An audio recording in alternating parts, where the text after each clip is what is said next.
Velkommen til min fremlæggelse om vores spil.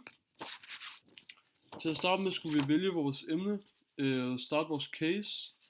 Og der kom vi så op på ideen med et labyrintspil bestående af 2 spillere, hvor man ligesom skal besvare matematiske spørgsmål undervejs i den her labyrint.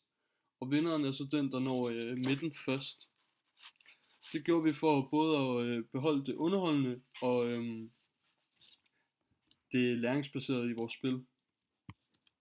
Her kan man se en udviklingsproces før og efter vi ligesom havde kommet til konklusion med vores layout og alt hvad det indeholder. Man kan se at vi havde indtænkt lidt mere det visuelle og de forskellige spaces i vores spil. Ja. Kravspecifikation. Vores krav det er at spillet det skal være lærerigt, det skal være konkurrencepræget, og så skal det være visuelt tiltalende. Det betyder både at det pædagogiske og det æstetiske er i fokus. Og man kan se at på den måde vi har indtænkt det visuelt tiltalende, det er farverne og ligesom at det hele er overskueligt og let at finde rundt i. Ja. Mekanik. Spillerne starter i hver sin ende af labyrinten og bevæger sig mod midten, hvor de støder på spørgsmålskasser. Navigation og spørgsmål kombineres for at skabe udfordringer. Regler. Spiller 1, de bruger W, A, S og D, og spiller 2 bruger piletasterne. Når man svarer rigtigt på en spørgsmålskasse, så bliver man lukket igennem og kommer tættere på midten. Og man svarer forkert, så får man lov at prøve igen, men man bliver altså ikke lukket igennem. Teoretisk baggrund. Vi har brugt gamification. Det har vi brugt ved at tildele point for de rigtige svar, og det gør vi for at motivere spillerne. Og det er på baggrund af at den spillertype vores spil er designet efter er achieveren, som drives af udfordringer og et klare mål. Så derfor er det her spil pointsystem for ligesom at holde fokus. Vi har også indtænkt hurtig feedback, altså ved at give de her point. Ja. Spillertype og målgruppe.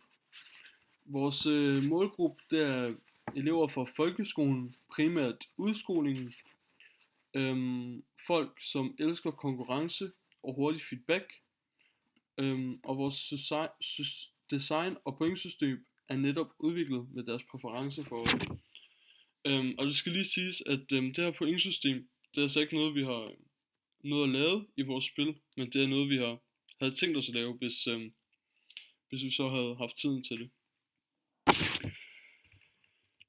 Benspænd. Vi fik givet de her benspænd, hvor at spillerne de skulle have pointsystem, og konkurrencen kan enten vindes ved at nå målet først eller optjene flest point. Og så skulle der være 2 spillere på en computer, og de skulle så navigere med forskellige piletaster, og så skulle det her konkurrenceelement være implementeret i spillet.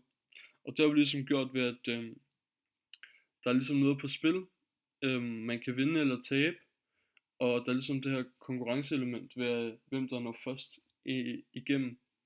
Og samtidig med der er det her konkurrenceelement, så bliver man også matematisk klogere samtidig med.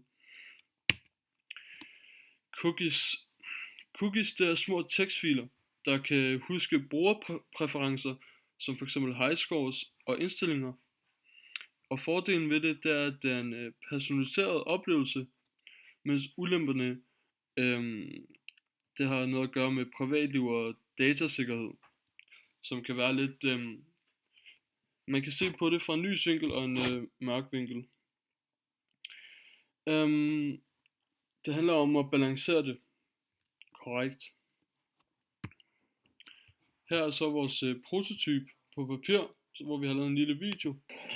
Okay, så her har vi ligesom hjemmeskærmen i vores spil, Lappy Math. Der er 2 valgmuligheder. Du kan trykke play, eller du kan trykke på settings. Nu vælger jeg her at trykke på settings. Bam. Kommer jeg frem til spacet, der hedder settings. Og så er der ligesom nogle valgmuligheder. Du kan stille på lyden, maksimal, minimum. Så har vi selvfølgelig en tilbageknap her. Den trykker jeg på, kommer tilbage til støjt. Så den her gang trykker jeg på play. Kommer jeg frem til play-skærm her. Det tredje space. Så er jeg ligesom 2 valgmuligheder. Et til player 1 og til player 2. Så skal man vælge avatar, om man vil være blå eller grøn pil. Og man kan vælge sit player name ved at indtaste her. Bam, bam, bam. Submit. Og så kan vi trykke exit eller enter game. Og der vælger jeg altså at trykke enter game, og jeg vælger også, og jeg har sat sværhedsgraden på let i det her tilfælde. Enter game. Så har vi spillet her. Der er 2 spillere, spiller 1 og spiller 2. De starter hver sin ende af labyrinten, og skal deres mål der at nå ind i midten til kronen hurtigst muligt. Og de orange ting, vi ser her, det er spørgsmål, matematikspørgsmål. Og hvis man ikke kan komme forbi dem, så er det ærgerligt. Så vi siger, at jeg svarer rigtigt på spørgsmålet 2 plus 2, 4, og så videre. Vi har ikke lavet papir med spørgsmål, fordi det har vi ikke kunnet nå, men vi har brugt så meget tid, vi kunne på at lave det her. Jeg kommer ind, så siger vi, at player 2 vinder. En kongekrone vundet, kommer den her meddelelse op. Player 2 won. Ja, og det bliver også timet. Så kan man... Yes, det var så vores prototype på papir. Og så har jeg et eksempel af kodning for vores spil. Og den her kodning, det er ligesom det, som bestemmer, hvorvidt spillerne, de kan bevæge sig. I det her tilfælde, der er det piltasterne, man bevæger sig på, når man trykker på piltast op, bevæger den sig opad og nedad og så videre. Og så har vi sat den her på, if touching color black, og black er så vores labyrint, den er i sort, så rykker den tilbage 10 felter. Og det gør, at man ikke kan ligesom snyde eller bevæge sig skråt i labyrinten. Man skal ligesom følge den labyrint, vi har lavet. Ja. Og hvorfor vi har lavet den her løsning, det er fordi, at altså med farven, for at man ikke kan snyde, eller det var den mest simple og oplagte mulighed for ligesom at passe til vores spilidé. Ja, og så her har vi vores spil. Al kodningen bør vise spillet her. Jeg kan starte med at trykke på settings. Vi har desværre ikke nået at lave så mange ind under den her side. Vi har prioriteret at ligesom få alt spillet i orden først. Men meningen var jo, at der skulle være diverse indstillinger, sværhedsgrad, grafik osv. Så trykker jeg på play. Så kan man se, så har vi player 1, der styrer på piltasterne, og player 2 styrer på W, A, S og D. De blå felter, det skal forestille at være spørgsmålskasser.